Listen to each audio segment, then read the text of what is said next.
everyone. Welcome back to Family Boating on the Chesapeake, FBC. We are just chugging along, and actually right now we have a few things to celebrate.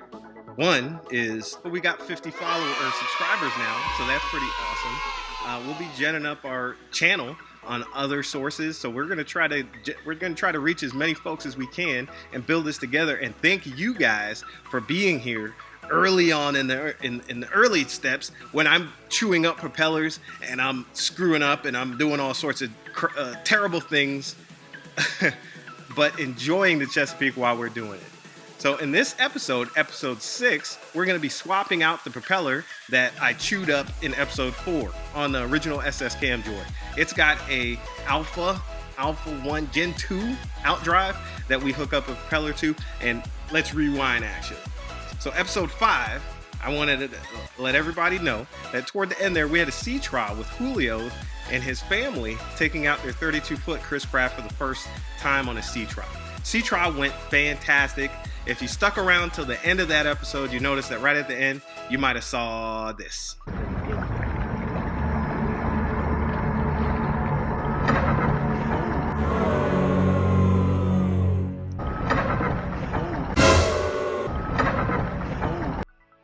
Yeah. So everybody is okay. What happened was I can laugh at it now because everybody's okay. Okay?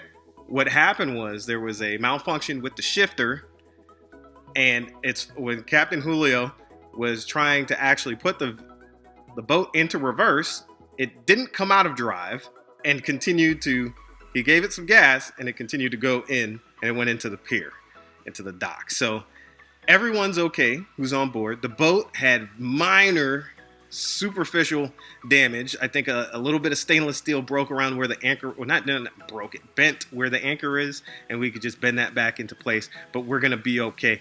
But that's what a sea trial is for. Okay, it's unfortunate it was working just fine, obviously at the beginning of it, and not at the end. It's something we definitely have to hop into and take and get a good fix on before it goes back out. But all in all, a fantastic sea trial, and I think hopefully you guys enjoyed it as much as we enjoyed the short trip in and around the Potomac with that 32-foot Chris Craft. It was awesome. So in terms of this episode 6, like I said, we're going to be swapping out the propeller. I want to explain. I said it briefly in episode 4, but I want to explain to you why I don't have extra stress fractures in my forehead after chewing up a propeller like that. For one, the propeller that we had on there, it was already a beat up propeller, and I was glad it was already beat up because my understanding of my knowledge, what I heard when you're boating around these rivers and in Chesapeake and such, sometimes that sort of stuff happens. I'm going to not ignore the warning signs of low tide, and I'm going to try to schedule my trips around more of a high tide, leaving the dock when I'm offloading my boat and loading my boat back up. So I'm going to focus more on that. And there's apps and there's other sources that you can find where you can get the buoy data of all the buoys in the rivers and any surface of water that you're going in, but you can get the tides and figure out when the best time is, and when the best time is to load it up, when's the best time to load it back, or to offload and to load it back. So with that said, for beginner boaters out there, let me try to follow this the right way. You have your propeller, and it's connected to an outdrive, which has a shaft that runs this way, connected to some gears that runs up, connected to the drive that's connected to your motor. Your outdrive is a very expensive, went the wrong way, expensive piece of, like this is your outdrive has a lot of expensive stuff. Outdrives are expensive, depending on the outdrive that you have on there. Woo! Yeah, it can get real spendy, thousands and thousands of dollars to replace an outdrive. The reason why I bring that up is if you decided to go stainless steel in the beginning, that could be problematic, because if you make the same mistake that I made, sometimes a lot of people don't make the same mistakes that I made, but if you happen to, stainless steel is a lot more robust. It's stronger than aluminum. Okay, so aluminum braking is a good thing. I'm gonna say it again. Aluminum braking is a fantastic thing. Aluminum braking is a great thing. Aluminum braking is a great thing. Aluminum braking is a fantastic thing. You want that to happen because you don't want that shaft and the gears and all that to get ruined, because that's thousands of dollars.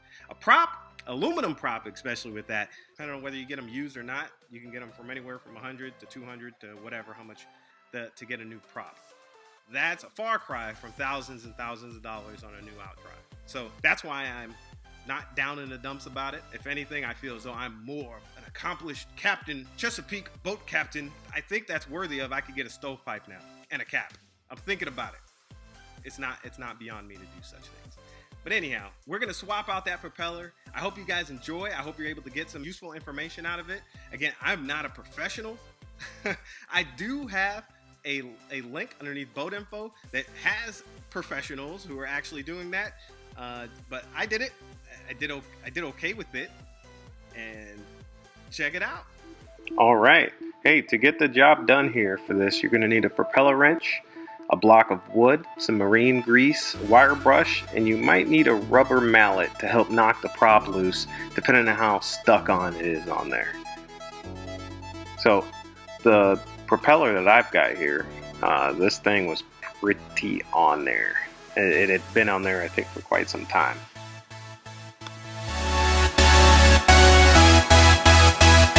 So this tool is pretty cool. I got this off of Amazon. It's really good tool. It has a slot here for if you've got a drain plug that has an adapter like that, you can pull the drain plug out. Obviously this piece right here is to pull the clips back and to pull the doggone nut out of there. So it's a pretty simple but effective part. So again, you want to make sure this is lodged in there. And in fact, I'm going to do it one that has more propeller on there. There you go. You'll only need that block of wood on there for the first few big tugs on that thing. Afterwards, the wood will fall off and you can just pull the rest out. So here we have the nut that holds the propeller in. Next, I'm going to get the locking fastener. That is a wonderful piece of security, and I'll show you when we're reinstalling the new one how to take that off and how to put it on. So this one had been in here for quite some time, and you could tell, man, I don't have a rubber mallet. I had to improvise, but I was able to finally get that thing off after some tugging. You could just see the buildup that comes pouring out of that shaft when I pull it out, come pouring out of the prop. So one of the things you want to make the process coming off easier, you want to make sure you put some marine grease on there. So I'm not going to do that right now. I'm going to first use this wire brush here, and I'm going to clean up around the shaft, get it real nice and clean, get all that old gunk off of there. And after I'm done doing that, I'm going to get some grease, get it on there, and put it on there. Normally, you want to be wearing gloves, but I don't know what the heck's the matter with me. I think I waited until almost the end of this project to put some gloves on.